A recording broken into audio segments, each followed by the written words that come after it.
33 ans. Depuis tout petit, j'aime toujours faire des nouveaux challenges, me dépasser, me surpasser. J'aime notamment explorer, partir à la rencontre de l'autre, sans cesse découvrir aussi de nouveaux paysages. Et du coup, récemment, j'ai décidé de faire un challenge pour me dépasser. Je fais pas forcément de longues distances. Un ami d'un ami, Charles, qui a ce projet fou qui s'appelle Follow the Coast. Ils sont partis de la Belgique. Et du coup, le but, c'est de tous les 100 km, une nouvelle personne qui prend le relais, qui part à 7h du matin, qui a 24 heures pour finir la course. Le but, c'est d'arriver quand même assez rapidement. Et du coup, ils font ça le long de la côte. Donc Belgique, France, Portugal, Espagne. Et donc moi, du coup, on m'a proposé en Espagne. Ça s'est fait très rapidement parce qu'en fait, une personne a dû annuler 3 semaines et demie avant la date de sa course. Et du coup, Charles m'a proposé de remplacer cette personne. Ça me parlait énormément, ça rejoignait un peu tout ce que j'avais fait jusqu'à présent, de faire des challenges toujours un peu plus fous les uns que les autres, en harmonie avec la nature.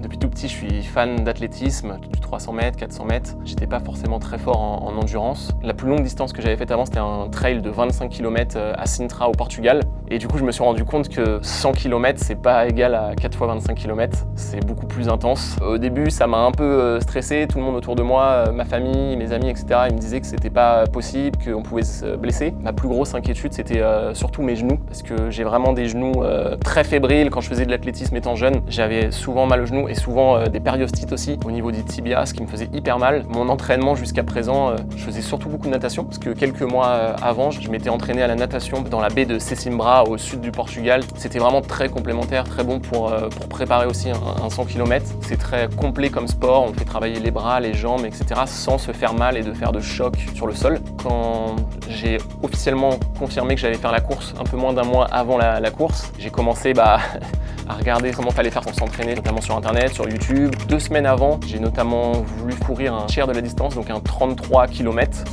Bon allez, première longue sortie. Le 100 km est dans un mois pile, exactement, Séville à Cadiz. Donc la première longue sortie, objectif rejoindre de Lisbonne à Praia do Guincho, ça fait à peu près 33 km. On va voir comment ça se passe. Donc je suis parti de Lisbonne, le but c'était d'aller jusqu'à Guincho, à 33 km à l'ouest de Lisbonne. Ça s'était plutôt bien passé, mais c'était quand même pas évident parce que c'était pour moi la plus longue distance que j'avais faite jusqu'à présent. Petit stop de dernière minute à Decathlon à Séville, apparemment les chaussettes avec les petits orteils c'est mieux. Et du coup, j'ai fait une petite préparation, j'ai commencé à me renseigner aussi sur comment fallait manger, j'ai essayé d'améliorer ma nutrition, savoir les gels qu'il fallait prendre, etc. J'avais contacté un coach avec qui j'avais échangé un peu juste avant pour potentiellement faire un Ironman. Lui, il m'avait un peu déconseillé de faire cette course justement 3 semaines et demie avant sans trop de préparation. Mais moi, je faisais vraiment cette course dans un but de dépassement de soi, de développer mon mental et je me suis dit que faire un 100 km, ça serait 100% au mental. Je voulais en fait me prouver à moi-même que c'est possible de le faire. Petite séance de décrassage, 3 jours avant la course, dans le parc d'Estrela à Lisbonne, sous le gros ciel bleu. Salut, je viens juste d'arriver à Lebrija, au sud de Séville. Demain, je pars à 6h du mat pour partir à 6h30, rejoindre l'équipe de Follow the Coast. Le but, rejoindre Cadiz à 100 km le long de la côte pour des associations humanitaires. Voilà, la suite à suivre. Bon, ça c'est la petite astuce apparemment pour protéger les tétons et pour pas qu'ils saignent pendant la course avec les frottements. Faut mettre ces petits protège-tétons. Merci Florian pour l'astuce. Et voilà.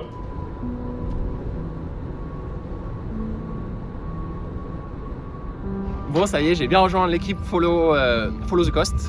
Il est 6h40 du mat et donc je vais bientôt partir. Le départ de la course s'est fait à 7h du matin. J'étais un peu stressé la veille parce que j'avais franchement pratiquement pas dormi. Apparemment, c'est assez normal. Normalement, je bois pas de café. J'avais pris un café la veille à 16h de l'après-midi. Du coup, je me suis dit que c'est pour ça que je dormais pas et j'ai presque fait une nuit blanche. J'ai dormi 3-4 heures. Mais au final, à 7h du matin, j'étais quand même en forme et prêt à partir. Max qui m'accompagnait dans cette course avec ma fiancée Constance et Gert qui était le photographe. Ils étaient hyper motivés à 7h du mat, avaient le sourire, etc. Yeah, my name is Adrien, I'm 33, I'm from France. I get to know Follow the Coast by Charles, who was in Lisbon with me for 1 month. And I'm gonna run stage 93 from Lebrija, very close to Sevilla, up to Cadiz. Bon, ça y est, c'est le départ.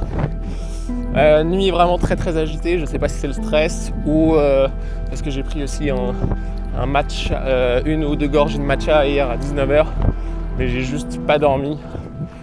J'ai à peine dormi 2 heures dans la nuit. Mais bon, comme dit Frédéric dans mon dernier podcast, quand on me dit que c'est impossible, c'est ce qui m'excite. Donc, on va pas se laisser abattre.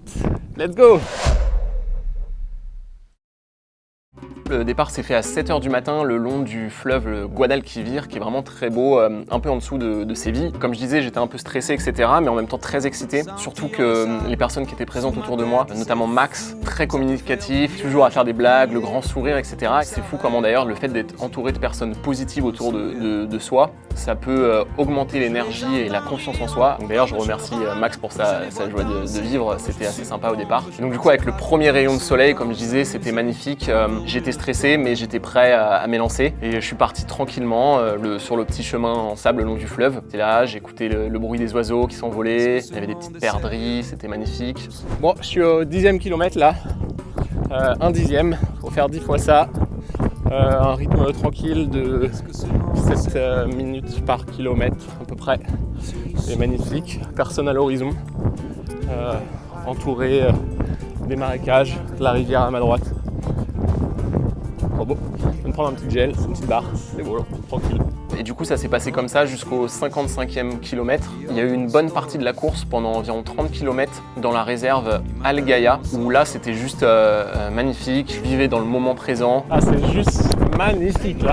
Il y avait les flamants roses qui s'envolaient, les vaches, les animaux, pas mal d'oiseaux. Les paysages étaient juste dingues, en harmonie complète avec la nature, à profiter des choses simples de la vie. Il y avait vraiment personne à l'horizon, tout seul. Bon allez, ravitaillement à 16 km, je mets le petit gilet et je repars dans le parc magnifique entouré des flamants roses.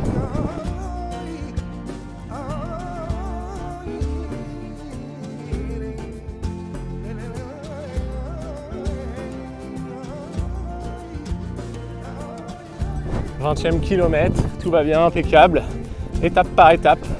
Je viens de passer les Salinas de Montega, un observatoire pour les flamants roses, je crois. Attaque des moustiques là. Seul face à moi-même, j'écoutais de la musique. Les 55 premiers kilomètres se sont vraiment passés parfaitement. J'étais surpris d'ailleurs parce que j'avais jamais couru de distance aussi longue. J'avais pas mal aux genoux, j'avais mal nulle part. L'avantage c'est que c'était des surfaces meubles, donc c'était plutôt de la terre battue, etc. Donc ça a tendance à amortir un peu les chocs. Et ça fait moins mal aux genoux. Mais je me disais vraiment à ce moment-là que j'étais vraiment content d'ailleurs d'être passé à Decathlon la veille pour acheter une genouillère parce que sans genouillère, je pense que ça aurait été impossible. Ça permet vraiment de maintenir le genou parfaitement. La matinée s'est passée parfaitement et je me disais à ce moment-là que voilà, quand on pense que quelque chose n'est pas possible, si d'autres personnes l'ont fait, bah, c'est que c'est possible. Du coup, c'était pour ça que je m'étais un peu élancé et que j'avais fait le choix de partir pour faire cette course. La vie est belle, hein ? Après la réserve naturelle d'Al Gaya, du coup, au bout du 33e, il y a ma compagne Constance du coup qui a couru 3-4 km avec moi. C'était hyper sympa. On a couru sur le sable directement le long des plages de Costa Balena parce que c'est vrai que, comme je disais, le projet Follow the Coast, comme son nom l'indique, le but c'est vraiment de suivre la côte. On doit être tout le temps proche de la côte et de la mer à notre droite. Donc moi au début j'étais le long du fleuve et après on a rejoint autour de Chiponia la côte de l'océan Atlantique. Sur le sable au final, je m'attendais à que ça soit très dur de courir. D'ailleurs l'année passée j'avais couru 15 km au sud de Lisbonne entre Comporta et Troia sur du sable et là ça avait été très dur parce que le sable était un peu penché et le sol pas complètement droit donc ça faisait très mal aux genoux. On appuyait plus sur une jambe que sur l'autre alors que là du coup globalement le sable était assez plat. Je m'attendais à que ça soit plus dur que ça de marcher sur le sable mais au final quand on est très proche de l'eau bah du coup ça se fait quand même assez bien. C'est pas tellement plus dur que courir sur du bitume. Après on va peut-être un peu moins vite parce que bon le bitume il renvoie mieux la foulée donc on va plus vite mais au final sur le sable ça amortissait les chocs et ça se faisait plutôt bien. Bon 50 km pile à la moitié. Il fait beau, le ciel est bleu sur le sable, les vagues à côté, la nature à ma gauche. On est bien. C'est vraiment très sympa. Les jambes pour le moment tiennent encore. Et on lâche pas, on accélère. En gardant en tête la destination, mais en vivant le moment présent. Oh là là, c'est beau, c'est poétique. Hein. Au 55e, ça a vraiment été très dur. Pendant 5 km, j'avais mal aux genoux et au dos. Et là, je me suis rendu compte qu'en fait, j'avais pas fait les exercices. Je suis vraiment pas souple. Donc pendant ma préparation, d'ailleurs, c'est pour ça que j'avais fait pas mal de yoga. C'est un peu courant, en fait, quand on fait des marathons, on se dit souvent qu'on se prend un mur au 30e kilomètre. D'un coup, on a mal partout. Et au final, sur un 100 km, c'est un peu plus tard. Je pense que le corps et l'esprit et le mindset se créent des barrières sans qu'on sente. Au 60e, pareil, il y a ma conjointe qui a couru 3 km à peu près avec moi. J'essayais un peu de me masser le dos, j'en profitais pour manger un peu plus. J'ai pas pensé une seule fois vouloir arrêter, mais c'était dur, je me demandais pourquoi je faisais tout ça. Il fait chaud. J'arrive à Rota là, sur une belle promenade. Il est 16h. Je suis à un peu plus de 60-61 km. Il fait chaud. Il fait chaud. C'est le plus dur, la chaleur. J'ai légèrement mal au genou gauche aussi. Mais sinon ça va. Ouf! Aïe. Ça va faire. Oh là là, ça va faire du bien. T'avances bien là, maman. Merci. Ah putain. Si tu sais encore rire, il faut aller plus vite. Courir de longue distance, ça n'apporte rien musculairement, etc. Mais ça permet quand même d'améliorer son mental et de voir que c'est possible. La base navale de Rota, ça a été très dur parce qu'en fait, vu que c'était une base militaire, on ne pouvait pas la traverser. Il a fallu refaire demi-tour pour la contourner. Je suis bloqué, il va falloir monter. Trouver un chemin.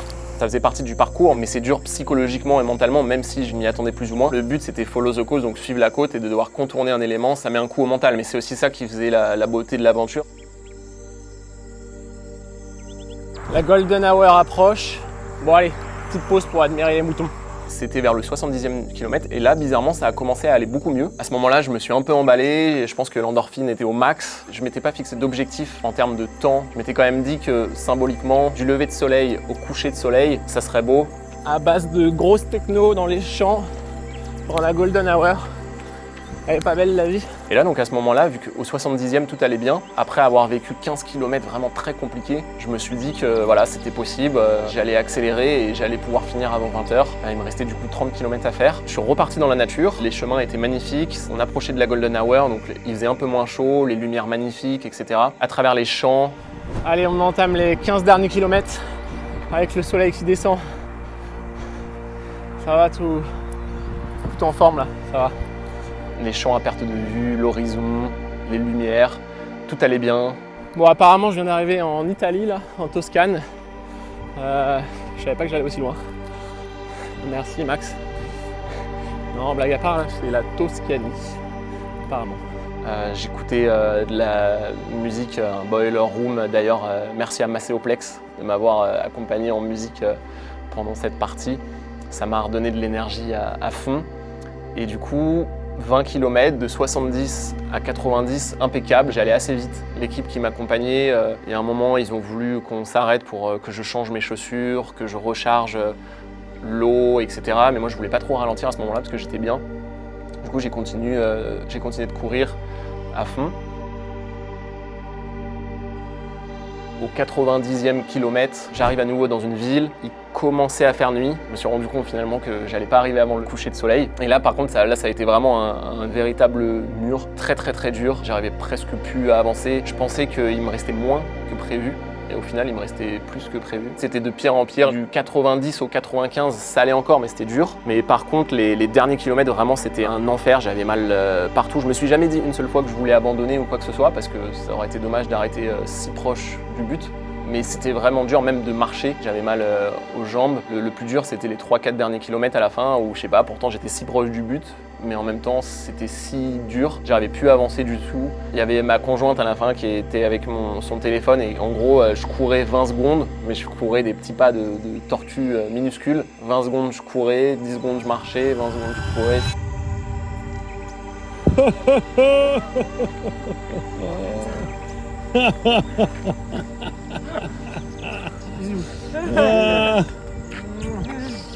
C'est pas 4 fois 25 km. Hein. Comment? C'est pas 4 fois 25 km. Oh putain. Oh, les 10 derniers kilomètres là, putain, un enfer.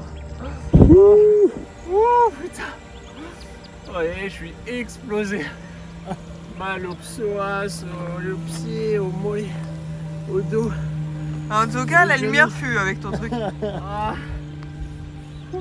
Tell me, where does it hurt? everywhere. Like here, I don't know how to say in English. Yeah, okay. The Where knee, else? Yeah. the feet, the little finger, the back, the everywhere. Oh my gosh. The last 10K were a nightmare. Up to 55 was okay. Then 55 to 75, very difficult. Then 75 to 90, okay. Yeah, you were good. You were really good. And then after 90 was a nightmare. I'm dead.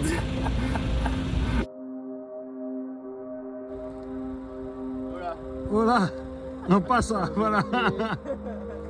Je suis arrivé vers la fin à 23 heures. Donc au final, j'ai mis 16 heures. Au 70e, j'avais encore un espoir de pouvoir le faire en moins de 13 heures. Mais les 10 derniers kilomètres, ça a été une éternité. C'est fou comment en fait les 55 premiers kilomètres sont passés beaucoup plus vite que les 10 derniers kilomètres. L'inverse dans la vie où au final le temps s'accélère avec le temps. L'objectif vraiment de cette course, c'était vraiment de se dépasser, d'apprendre à se dépasser, de voir que c'est possible, pour pouvoir ensuite faire d'autres challenges encore plus fous, comme je raconte dans mon livre. C'est clair que ça a été sans aucun doute depuis ces 4-5 dernières années, et même avant, je pense inconsciemment, mais que je teste des nouvelles expériences. Ça a été sans aucun doute mon plus gros défi, mon plus dur défi, où j'ai vraiment eu mal partout, ça a été dur, etc. Même si je pensais que ça serait possible, alors que d'autres défis, des fois, me demandent plus de courage, comme aux Philippines, par exemple, où j'avais sauté d'une falaise de 18 mètres d'auteur, mes jambes tremblaient, etc. Au final, c'est vraiment en vivant des expériences comme ça où on se jette dans le vide, on avance vers l'inconnu,